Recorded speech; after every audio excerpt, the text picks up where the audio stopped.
quels sont les moteurs du marché immobilier en France? Bonjour à toutes, bonjour à tous, je vous souhaite la bienvenue, ici Sophie Vergès, bienvenue dans ce nouveau podcast où nous allons voir où vous allez pouvoir investir ou acquérir, mais évidemment là où c'est le plus difficile. Mais ça gagne évidemment, vous le savez, en rentabilité et dans votre valeur patrimoniale. Ça va être bien sûr sur les deux moteurs du marché immobilier en France, à savoir, la capitale Paris et l'Île-de-France. Alors justement, dans ce nouveau podcast, je voulais vous parler de ces deux moteurs puisque, en tant qu'investisseur, en tant qu'acquéreur, ce qui va faire évidemment la valeur de votre patrimoine immobilier, vous l'avez compris tout de suite, c'est l'adresse. J'ai déjà à ce sujet fait un podcast sur comment choisir et pourquoi d'ailleurs choisir une belle adresse. Paris et l'Île-de-France font partie évidemment de ces belles adresses à avoir dans votre escarcelle patrimoniale pour donner de la valeur à votre patrimoine. Alors contrairement évidemment à ce qu'on pourrait penser, Paris et l'Île-de-France continuent à concentrer la majorité des demandes immobilières. Alors c'est vrai que on a envie de se mettre au vert, on a envie d'avoir un jardin, un espace extérieur, évidemment comme un balcon, une terrasse. Mais la demande, évidemment, reste Paris et l'Île-de-France. Pourquoi ? Parce qu'il y fait bon vivre et aussi on y trouve du travail beaucoup plus facilement. Alors, Paris et l'Île-de-France sont demandés également pour l'acquisition principale. On va voir dans un prochain podcast le nouveau concept en immobilier, pareil, que vous devez connaître. Donc, je vous invite à écouter le prochain podcast qui est le numéro 136. Mais c'est aussi une forte demande pour, évidemment, le marché de l'investissement locatif, malgré la crise sanitaire actuelle du Covid. Alors, si vous le voulez bien, voyons maintenant ce sujet en 4 points.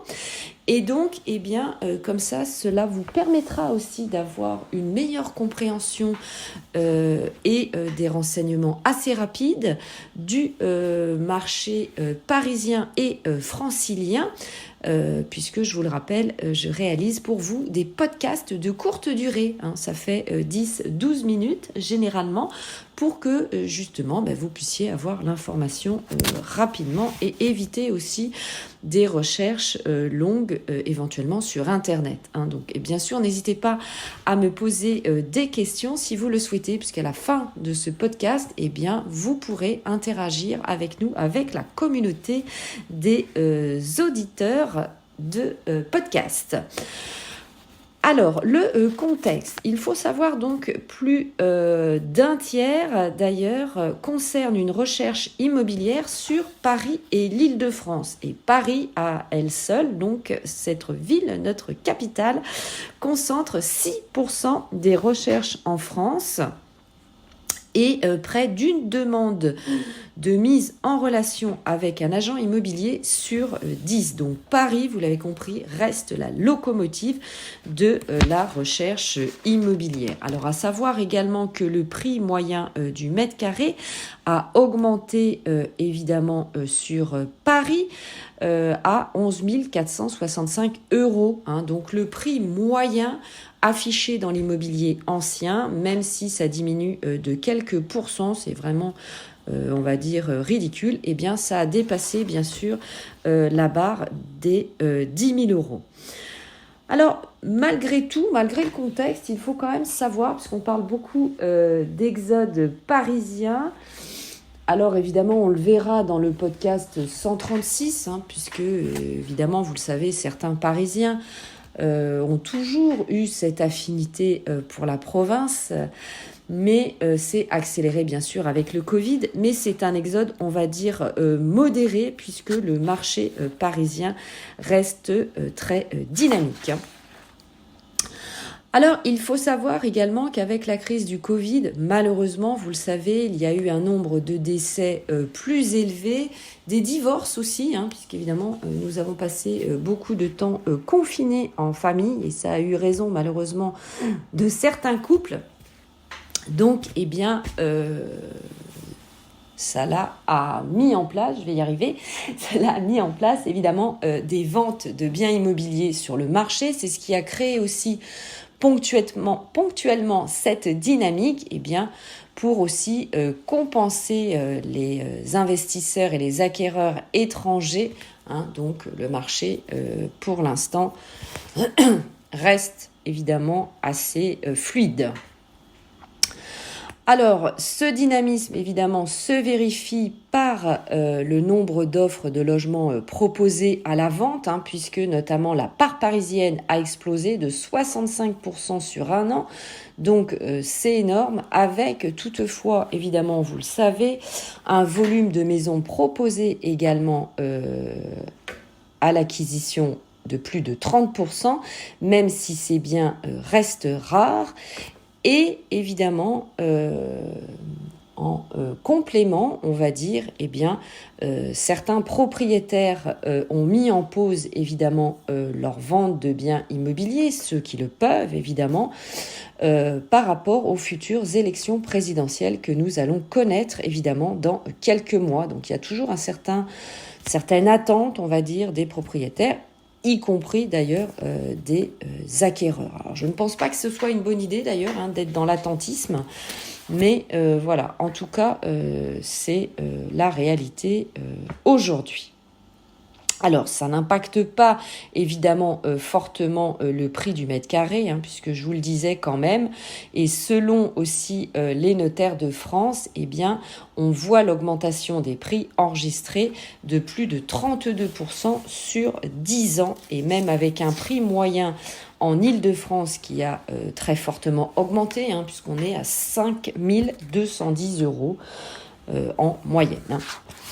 Alors, 2 départements vont être en pole position, notamment le département du 78 des Yvelines, donc en Île-de-France, et du 92 des Hauts-de-Seine, donc l'ouest parisien. Évidemment, voit ses prix fortement augmenter, puisque les Parisiens franchissent le périphérique, évidemment on le comprend, dû au confinement, pour trouver un espace en plus, un jardin, une pièce en plus pour télétravailler et un accès évidemment à la nature. Dans les Hauts-de-Seine, donc dans le 92, le prix moyen a légèrement augmenté. Il est à 7 685 € et donc voilà, l'offre également bondit de 41%. Mais la mise en vente des maisons de 16%. Sur les départements des Yvelines, le prix moyen est à 4 479 €. Donc, vous l'avez compris, très fortement moins cher pour les Yvelines. Et d'ailleurs, nous remarquons que c'est même moins cher que le prix du mètre carré en Île-de-France, puisque je vous disais tout à l'heure, nous sommes à 5 210 €. Et les appartements, l'offre des appartements a bondi d'un tiers. Et c'est les maisons, évidemment, c'est beaucoup plus rare. Ça a même diminué. Selon la projection des notaires, puisque vous savez que lorsque vous signez un contrat chez votre notaire, c'est rentré dans sa base de données. Ainsi, nous pouvons faire une projection des prix pour les actes d'acquisition lorsque vous allez avoir votre transfert de propriété. Et donc, les prix devraient continuer à progresser, ce qui signifie, évidemment, vous l'avez compris, vous, en tant qu'investisseur, en tant qu'acquéreur, pour donner de la valeur à votre patrimoine, c'est ce que je vous disais tout à l'heure, je vous recommande, évidemment, d'investir sur Paris et l'Île-de-France.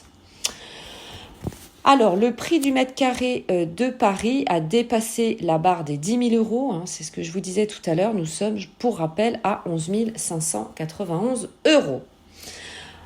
Alors, maintenant, nous allons passer au marché de la location parisienne, de la location francilienne. Il faut savoir que ce marché est également excessivement dynamique puisqu'il concerne 4 de vos recherches sur 10 recherches pour un appartement à la location en France, notamment donc sur l'Île-de-France, et ça représente quasiment même la moitié des demandes, puisque ça c'est le baromètre du site Se Loger.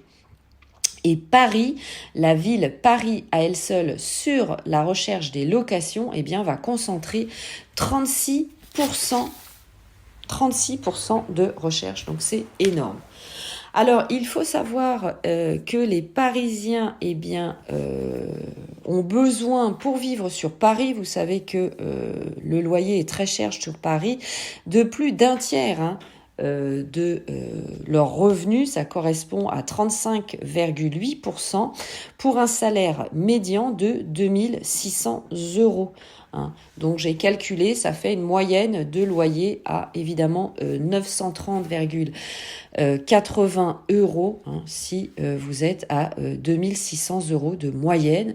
Donc c'est énorme. Évitez évidemment de passer la barre des 30%, puisque comme je vous l'explique très régulièrement, vous ne pourrez plus subvenir à payer votre loyer si bien sûr vous êtes au-dessus des 1/3 et si vous subissez un aléa financier. Donc évidemment attention à vous, ne vous mettez pas en danger.